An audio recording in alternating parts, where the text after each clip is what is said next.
এই ভিডিও যদি স্কিপ করেন তাহলে আপনি ভেবে নিন যে আপনি আপনার নিজেরই ক্ষতি করেছেন। সুতরাং আপনাকে বলবো ভিডিওটা স্কিপ করবেন না। আমি একটি রিমাইন্ডার আপনাকে দিতে চাই, যে রিমাইন্ডার উলামায়ে কেরামগণ কোরআন এবং হাদিস থেকে স্পষ্টভাবে আওয়াজ দিয়ে আমাদেরকে প্রতিদিন বলছেন যে দাজ্জালের আগমন দূরে নয়, দাজ্জালের আগমন কাছাকাছি। সুতরাং উলামায়ে কেরামগণের যে রিমাইন্ডার, এই রিমাইন্ডারটা কিন্তু কোরআন এবং হাদিস থেকে ওনারা আমাদেরকে দিয়ে থাকছেন। তাই আপনাদেরকে বলবো, উলামায়ে কেরামগণ যেভাবে প্রতিনিয়ত আমাদেরকে বলে যাচ্ছেন, আমাদেরকে হুঁশিয়ার হওয়া একদম উচিত। তাই আমি আজকে আপনাদেরকে ছোট্ট একটি মেসেজ দিতে চাই। যেহেতু উলামায়ে কেরামগণ আমাদেরকে প্রতিদিন বলে যাচ্ছেন, তাই আমাদেরও নিজের দায়িত্ব আছে।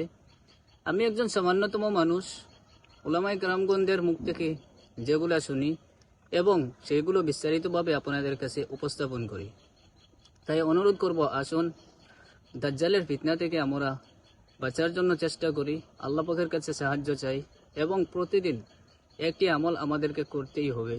কারণ এই দাজ্জালের ফিতনা থেকে বেঁচে থাকা এবং এই দাজ্জালের সামনে গিয়ে আপনি হন কিংবা আমি, আমাদের ইমানকে বাঁচিয়ে রাখা সম্ভব না।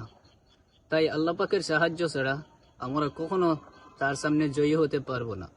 আমি আপনাদেরকে কুরআনুল কারীমের একটি সূরার 5টি আয়াতের কথা আপনাদেরকে বলবো। এই আয়াতগুলো আপনারা একদিনও মিস করবেন না, প্রতিদিন আপনারা তিলাওয়াত করবেন।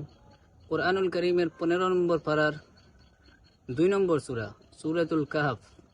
এই সূরার সর্বপ্রথম 5টি আয়াত আপনারা ভুলেও মিস করবেন না ইনশাআল্লাহ। আসুন আপনি, আমি, বিশ্বের সকল মুসলমান এই আমলটা প্রতিদিন করি।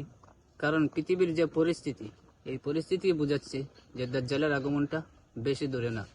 সুতরাং আশা করি আজকের এই ভিডিওটা আপনারা সকল মুমিন এবং মুসলমানের কাছে পৌঁছে দেবেন। তাই আপনারা নিজ দায়িত্বে ভিডিওটা বেশি বেশি শেয়ার করবেন, যাতে করে সকল মুমিন এবং মুসলমান জানতে পারে এবং এই ভয়ানক ফিতনা থেকে যেন আল্লাহ পাক সকলকে রক্ষা করেন। আজকের মতো এখানেই রইল। সবাই ভালো থাকবেন, সুস্থ থাকবেন। আসসালামু আলাইকুম ওয়া রাহমাতুল্লাহি ওয়া বারাকাতুহু।